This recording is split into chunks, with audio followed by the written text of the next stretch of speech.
just have sex every day for the rest of your life, or would you join in once and stop it forever? कैसी अपमानजनक बातें कर रहा है लड़का, ये अश्लील है ये लोडा। नाउ एक तरफ रणवीर अलाहाबादिया को आज हम डिस्कस करेंगे एक ऐसे केस के बारे में जिसमें सुप्रीम कोर्ट के चीफ जस्टिस संजीव खन्ना काफी एक्टिव हो गए थे। आपको याद होगा कि रणवीर अलाहाबादिया जो एक पॉपुलर इन्फ्लुएंसर है और अभिनव चंद्रचूड जो एक वेल नोन लॉयर भी है, इन दोनों को सुप्रीम कोर्ट में काफी प्रॉब्लम फेस करनी पड़ी थी। तो ये कैसे हुआ और क्यों हुआ, तो इसको हम चैप्टर वाइज बात करेंगे। सबसे पहले हम बात करेंगे रणवीर अलाहाबादिया और अभिनव चंद्रचूड को क्यों सुप्रीम कोर्ट जाना पड़ा। सेकेंड चैप्टर में हम बात करेंगे सीजीआई संजीव खन्ना की रोल और सुप्रीम कोर्ट के रिएक्शन। थर्ड टॉपिक में हम बात करेंगे रणवीर अलाहाबादिया और अभिनव चंद्रचूड का रिस्पॉन्स। फिर हम बात करेंगे चौथे टॉपिक में सुप्रीम कोर्ट का फाइनल स्टैंड, रणवीर और अभिनव के लिए क्या कॉन्सिक्वेंसेस बने थे वहां पे। पांचवें चैप्टर में बात करेंगे इस केस का इंपैक्ट हमारे सोशल मीडिया और लीगल वर्ल्ड में क्या पड़ा। फिर हम बात करेंगे conclusion, what can be learn from this cases.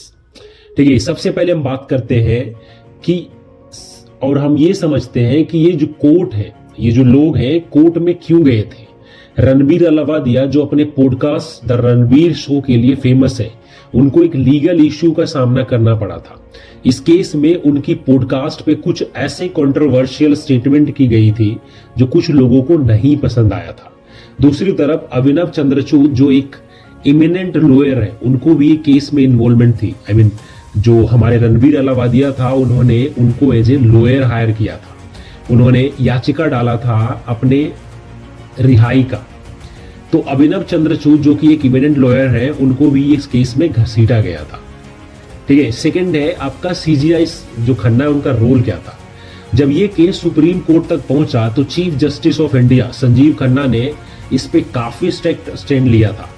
CGI Khanna ने इस केस में क्लैरिटी दिखाई और ये दिखाया कि अगर किसी ने सोशल मीडिया या पब्लिक प्लेटफॉर्म पे कुछ गलत बोलता है तो उसको अकाउंटेबल होना पड़ेगा उस वर्ड्स के लिए जो कुछ भी सोशल मीडिया या किसी भी प्लेटफॉर्म पे आप बोल रहे हो।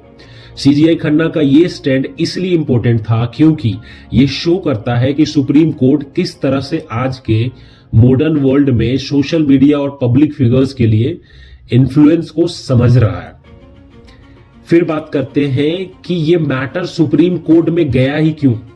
तो रणवीर अलाहाबादिया और अभिनव चंद्रचूड दोनों का रिस्पॉन्स काफी क्रिटिकल था।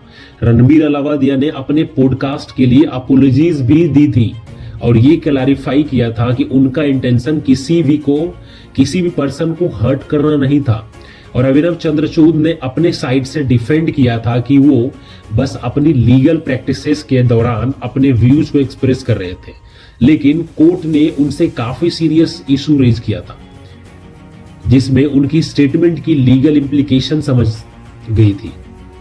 अब हम बात करते हैं सुप्रीम कोर्ट का फाइनल स्टैंड। तो सुप्रीम कोर्ट का डिसीजन आने के बाद दोनों का ये समझना पड़ा कि पब्लिक फिगर्स को अपने एक्शन के लिए अकाउंटेबल होना पड़ता है।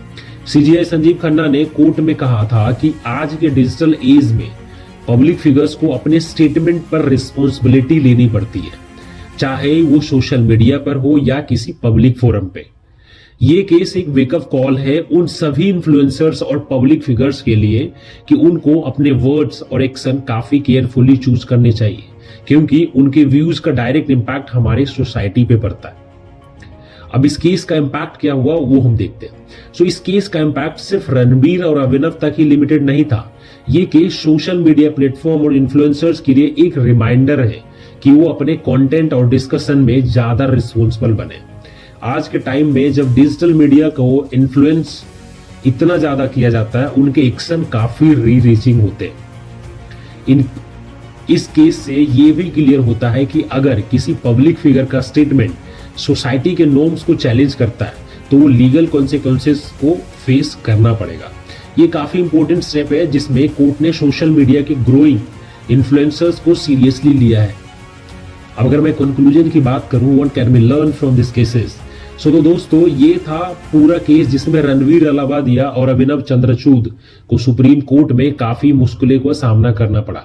सीजीआई संजीव खन्ना ने ये केस हैंडल करते हुए सबको ये समझाया कि पब्लिक फिगर को अपने स्टेटमेंट के लिए रिस्पॉन्सिबल होना पड़ेगा, चाहे वो पब्लिक फोरम हो चाहे ये सोशल मीडिया हो। ये केस एक इंपॉर्टेंट लेसन है सभी इन्फ्लुएंसर्स के लिए कि सोशल मीडिया का पावर इतना बड़ा है कि अगर आप गलत यूज करते हैं, कुछ भी गलत यूज किया, अगर आप पकड़े गए तो आपको लीगल इशू हो सकते हैं। अगर आपको ये वीडियो